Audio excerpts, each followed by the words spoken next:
پھر دن ہوا،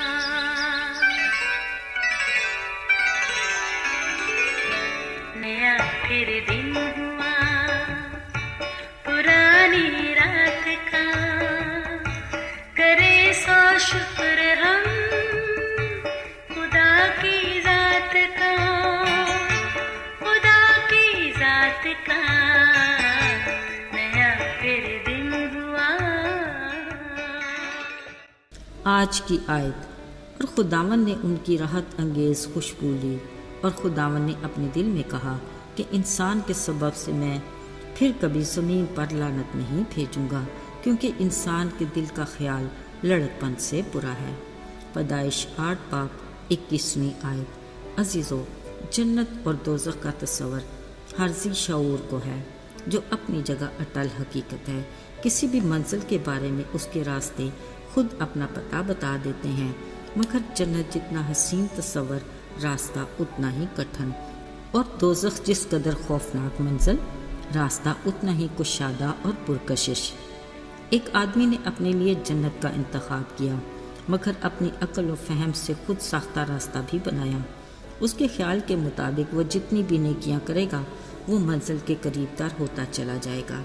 ایک دن اس نے خواب میں دیکھا وہ ایک اونچی سیڑھی پر کھڑا ہے جس کا سرا آسمان سے جڑا ہے۔ پیچھے مڑ کر دیکھا، اپنی نیکیوں کے کاموں کی بدولت وہ سیڑھی پر کافی اوپر تک پہنچ چکا تھا۔ بس اب اسے صرف ایک چھلانگ لگا کر اپنی منتخب منزل یعنی جنت میں پہنچ جانا تھا۔ اس نے خوشی سے سیڑھی کے آخری سرے سے چھلانگ لگائی۔ پتہ کیا ہوا؟ وہ خوف سے چلانے لگا۔ ہاں ساتھیو، اصل میں وہ ایسی جگہ پر جا پہنچا جو اس کے وہم و گمان میں بھی نہ تھا۔ عزیزو، کیا کہنے اشرف المخلوقات بنی نوع انسان کے، جس کو خود خالق خدا نے اپنی صورت اور شبیہ پر اپنے ہاتھ سے بنایا اور اپنا دانگ پھونک کر اسے جیتی جان بنایا، پھر اسے برکت دی اور کہا پھلو بڑھو اور زمین کو معمور و محکوم کرو۔ اس کے ساتھ ہر چیز پر اسے اختیار بھی دے دیا، مگر افسوس وہ اپنے اس اعزاز کو سنبھال نہ سکا اور گناہ کا مرتکب ہو کر خالق خدا کی رفاقت سے دور ہوتا گیا، جس کے باعث گناہ نسل انسانی میں سرایت کرتا گیا۔ پھر ایسا وقت بھی آیا کہ بدی اس قدر بڑھ گئی کہ خالق خدا کو اپنی تخلیق کی گئی ہر شے کو نیست و نابود کرنا پڑا۔ عزیزو، نوح کے دور کا وہ بڑا پانی کا طوفان ایک ایسا ناقابل فراموش واقعہ ہے جس کی وجہ سے ہر چیز اپنے انجام کو پہنچ گئی، ماں سوائے نوح کے گھرانے اور خدا کے حکم سے وہ جاندار جو نوح کے ساتھ کشتی میں موجود تھے۔ کلام مقدس کے مطابق خدا کو تمام روئے زمین پر نوح کے سوا کوئی راست باز نہ ملا۔ ذرا سوچئے، اپنے ہاتھ کی تخلیق کی تباہی سے خالق خدا کس قدر ملول ہوا ہوگا۔ پھر جب خداوند نے نوح کی گزرانی گئی قربانی کی راحت انگیز خوشبو لی تو اپنے دل میں کہا کہ انسان کے سبب سے میں پھر کبھی زمین پر ایسی لعنت نہ بھیجوں گا، کیونکہ اس کے خیال لڑکپن ہی سے برے ہیں۔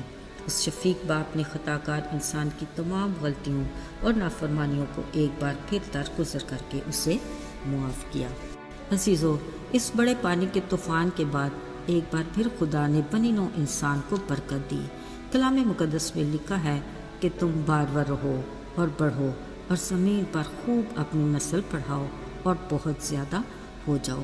عزیزو، آج اس کی اسی برکت کے سبب نسل انسانی کس قدر بڑھ چکی ہے کہ مردم شماری کے باوجود ٹھیک سے اندازہ نہیں ہو سکتا، مگر اس کے ساتھ ہم بھی بڑی جھٹائی سے اپنی پرانی ڈگر پر رواں دواں ہیں۔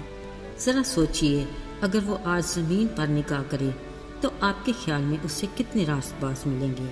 شاید ایک بھی نہیں، کیونکہ کلام میں لکھا ہے کوئی نیکوکار نہیں، ایک بھی نہیں۔ مگر ہم کس قدر مبارک اور وہ کس قدر شفیق باپ ہے کہ اگر وہ ہماری بدکاری کو اپنے حساب میں لائے، کون ہوگا جو قائم رہ سکے گا؟ مگر وہ اپنے بڑے فضل سے نہ تو ہمارے گناہوں کے موافق ہم سے سلوک کرتا ہے اور نہ ہماری بدکاریوں کے مطابق ہمیں بدلہ دیتا ہے۔ یاد رہے، اس آزادی کی بھی ایک حد ہے۔ ہمیں اپنی اس زندگی میں آخرت کا سوچنا ہے، کیونکہ نجات کا دروازہ اس وقت تک کے لیے ہی کھلا ہے جب تک ہماری سانسیں برقرار ہیں۔ ہمیں اپنی ابدیت کی منزل کا بھی ابھی سے ہی انتخاب کرنا ہے، یعنی ابدی زندگی، یا پھر ابدی ہلاکت۔ عزیزو، منزل کا چناؤ ہمارا اپنا فیصلہ، مگر اس کے راستوں کے بارے میں خدا کا کلام واضح طور پر آگاہی دیتا ہے۔